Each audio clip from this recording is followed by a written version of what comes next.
প্রিয় দর্শক, আসসালামু আলাইকুম। অত্যন্ত দুঃখ ভারাক্রান্ত হৃদয়ে আপনাদের সামনে আজকে একটি দুঃখজনক সংবাদ দিতে বসেছি। আপনারা ইতিমধ্যেই শুনেছেন, শরীফ ওসমান হাদির হত্যার আজ প্রায় ১.৫ মাস হতে চলল। অর্থাৎ তাকে যেদিন গুলি করা হয়েছিল ১২ তারিখ ছিল, আর কয়েকদিন পরেই ১২ তারিখ, অর্থাৎ ২ মাস টোটাল গুলি করার দিন থেকে। সেই থেকে ইনকিলাব মঞ্চ তার হত্যাকারীদের বিচারের দাবিতে শাহবাগে আন্দোলন সংগ্রাম করে আসছে। বিচারের দাবিতে তারা বিভিন্ন কর্মসূচি পালন করে আসছে। অবশেষে আমি যখন এই ভিডিও করছি ৬ ফেব্রুয়ারি, এদিন তারা যমুনার সামনে অবস্থান নেয়, যেখানে ডক্টর ইউনূসের বাসভবন।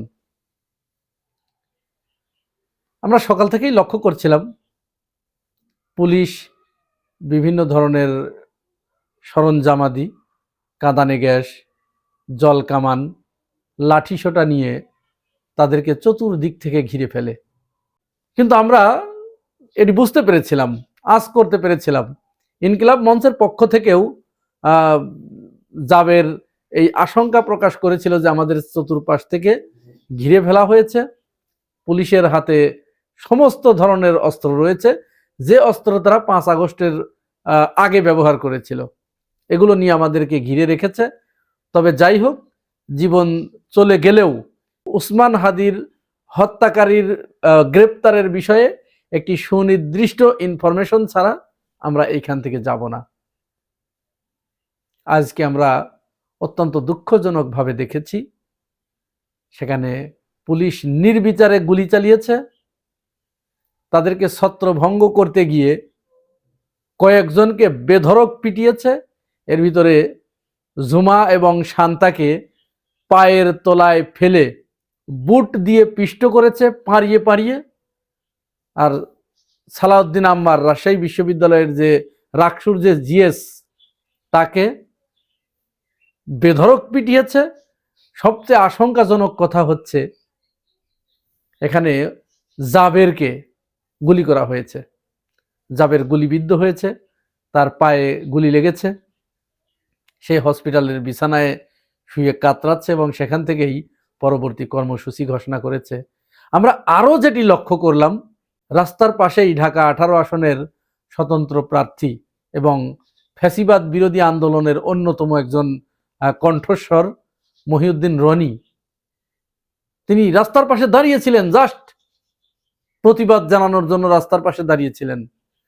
তাকে যেভাবে পেটানো হয়েছে, পিটিয়ে তাকে রাস্তার পাশে ফেলে দেওয়া হয়েছে, এমনকি একজন পুলিশ সদস্য অন্যদেরকে ঠেকাতে পারছিলেন না। তারা মনে হচ্ছিল যে যত আক্রোশ এই মহিউদ্দিন রনির উপরে, তারা তাকে খুঁচিয়ে খুঁচিয়ে, এমনকি ওই পাশ দিয়ে ঘুরে গিয়ে রাস্তার পাশ দিয়ে যে ব্যারিকেড রয়েছে, সেই ব্যারিকেডের ওই পাশে গিয়ে, রডের যে পাইপের যে বেড়া, সেই বেড়ার ওই পাশে গিয়ে তাকে সেখান থেকে খোঁচানোর প্রচেষ্টা চালানো হচ্ছে। মনে হচ্ছে তারা, তাদের ভিতরে এত ক্ষোভ দানা বেঁধে রয়েছে, জমা রয়েছে, যে এই ক্ষোভ হয়তো মহিউদ্দিন রনিকে আবার ৫ আগস্টের আগে যেভাবে ছাত্র জনতাকে তারা বুনো উন্মাদনায় হত্যার নেশায় মত্ত হয়ে উঠেছিল, মহিউদ্দিন রনিকে যদি তারা হত্যা করতে পারে তাহলে তাদের এই আশা মিটবে।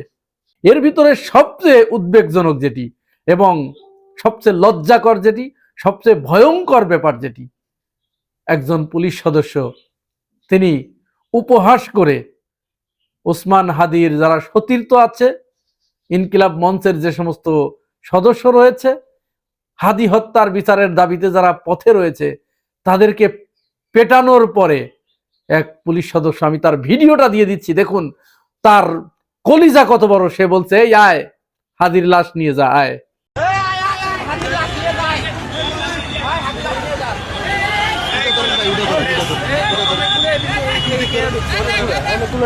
সব তো পুলিশ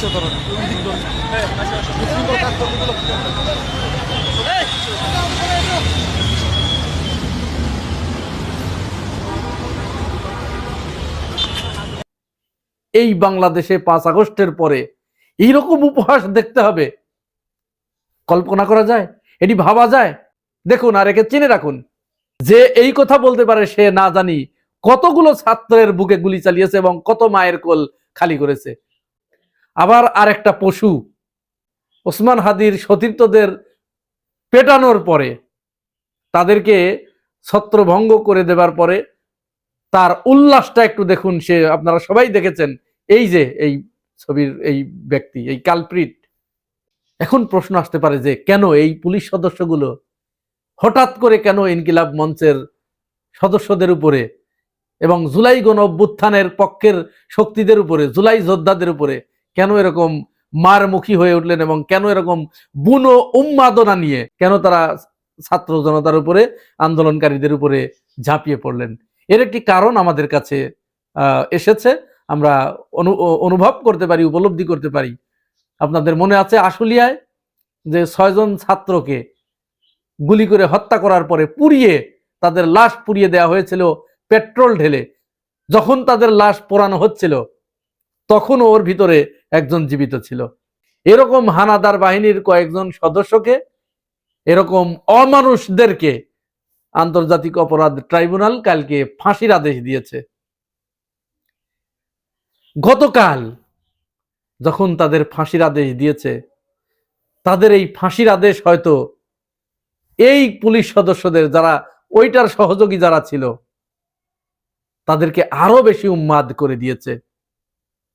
তারা এবার ওই ফাঁসির প্রতিশোধ নেবার জন্য, আন্তর্জাতিক অপরাধ ট্রাইব্যুনালের ওই ফাঁসির প্রতিশোধ নেবার জন্য তারা ছাত্র জনতার উপরে নির্বিচারে লাঠিপেটা করেছে এবং এভাবে বুনো উন্মাদনায় তারা মেতে উঠেছে এবং এভাবে উপহাস করতে সাহস পেয়েছে যে আয় হাদির লাশ নিয়ে যা।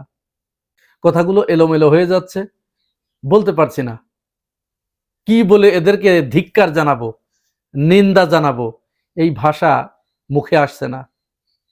আয় হাদির লাশ নিয়ে যা, এটা কাদের কাছে বলবো, কার কাছে বলবো? আর তাকে কে বিচার করবে? এই ইউনূস সরকার এদের বিচার করবে? করবে না, বিচার করবে না। ওসমান হাদিকে স্বয়ং রাষ্ট্র হত্যা করেছে, এই রাষ্ট্রের অত্যন্ত গুরুত্বপূর্ণ কেউ হত্যা করেছে, যার কারণে হত্যাকারী নির্দ্বিধায় নির্বিঘ্নে বাংলাদেশ থেকে পালিয়ে যেতে সক্ষম হয়েছে।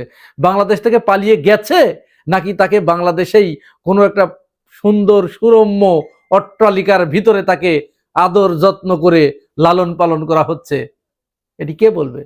এই রাষ্ট্র তাকে গ্রেপ্তার করতে পারছে না, কোনো তথ্যও দিতে পারছে না। তাহলে বেড়া যদি ক্ষেত খায় তো সেই ক্ষেত পাহারা দেবে কে?